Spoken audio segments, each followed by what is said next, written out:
जंतनाशक औषध. आता बरेच शेतकऱ्यांना हे माहीत आहे किंवा माहीत पण नाही. त्याला आपण डिवर्मिंग म्हणतो. गाईचं डिवर्मिंग करायचंय, जंतनाशक औषध द्यायचंय.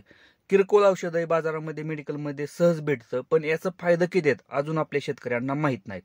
अजून आज आपले शेतकरी हे जंतनाशक औषध वापरत नाहीत किंवा देत नाहीत. ते फायदा बघा किती आहेत मित्रांनो. गाई दुधाला चांगल्या प्रकारे उतरते, गाईची तब्येत चांगली सुधारते, गाई हिटवर येते. सगळ्यात महत्वाचं आहे, गाई हिट दाखवते, हिटवर येते. आणि ज्या गाई आजारी पडतात ना सारख्या सारख्या, ते आजारी पडणं बंद होतं.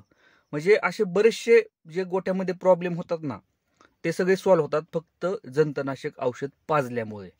पण आपला शेतकरी हे औषध देत नाही का?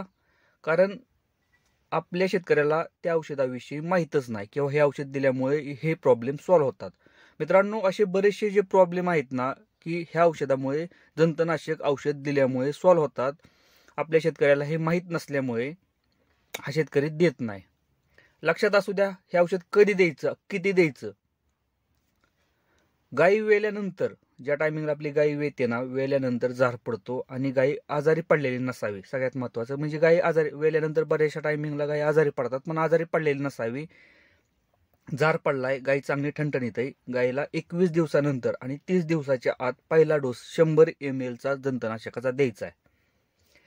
यामुळे काय होतं मित्रांनो, आपली गाई वेळेवरती हिटवर येते. सगळ्यात प्रॉब्लेम मोठा आहे की गाई हिटवर येत नाही. त्या गोठ्यामधला गाई वेल्यानंतर हिटवर येत नाही. त्या काय येत नाही त्या, कारण गाईच्या पोटामध्ये 9 महिने घाण साठलेली असते ना, हे जंत साठलेले असतात ना, हे आपल्याला बाहेर काढायचं असतात. त्यासाठी 21 दिवसानंतर आपल्याला जंतनाशकाचा पहिला डोस द्यायचा आहे. गाई दुधाला चांगल्या प्रकारे उतरते. आता बरेच शेतकरी म्हणतात की जंतनाशक दिल्यानंतर दूध देणं वगैरे काय कमी होतं का? नाही मित्रांनो, उलट गाई चांगल्या प्रकारे दुधाला उतरतात जंतनाशक औषध दिल्यामुळे. गाई आजारी पडत नाही त्या.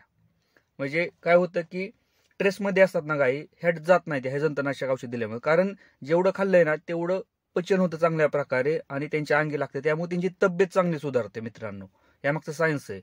कारण जे खाल्लेली वैरण आहे, गोळीपेंड आहे, हे तिच्या अंगाला लागतं आपण म्हणतो, आणि यामुळे तिची चमक वाढते आणि गायची तब्येत चांगल्या प्रकारे सुधारते. कारण आपण जेवढं खाया टाकल किंवा जे गाय खाते ना, त्यातलं निम्म खाया तर ते जंतच खाऊन टाकतात. पोटामधले जे जंत असतात ना, ते खाऊन टाकतात. यामुळे काय होतं की गाय हिटवर येत नाही, गायची तब्येत सुधारत नाही, गाय दुधाला उतरत नाही. त्यामुळे हे जंत मारून टाकायचं काम आहे. आता काय होतं की गोचिड आपल्याला बाहेरून दिसतात पण जंत दिसत नाहीत. गोचिडावरती आपण फवारणी करतो पण जंतावरती काहीतरी केलं पाहिजे आपण. यासाठी आपल्याला जंतनाशक वेळेवरती द्यायचंय मित्रांनो. पहिला डोस द्या तुम्ही 21 दिवसानंतर द्या. त्यानंतर 2 महिन्यानं, साधारणतः 45 दिवसानंतर दिला तरी चालतो, काहीच प्रॉब्लेम होत नाही मित्रांनो. 2 महिन्यानंतर दुसरा डोस द्यायचा मित्रांनो जंताचा. यामुळे काय होतं की गायीच्या पोटातलं सगळं जंत हे मरून जातात. त्यासाठी मित्रांनो, जंतनाशक हे औषध वापरणं गरजेचं आहे आपल्या गोठ्यामध्ये. लहान करडा असू द्या, शेळ्या असू द्या, मेंढ्या असू द्या, कालवड असू द्या, गाय असू द्या, सगळ्यांसाठी औषध वापरायचं आहे जंतनाशकाचं. मित्रांनो, व्हिडिओ जर आवडला तर लाईक करा. चॅनलवरती नवीन असेल तर चॅनलला सबस्क्राईब करायला विसरू नका. धन्यवाद.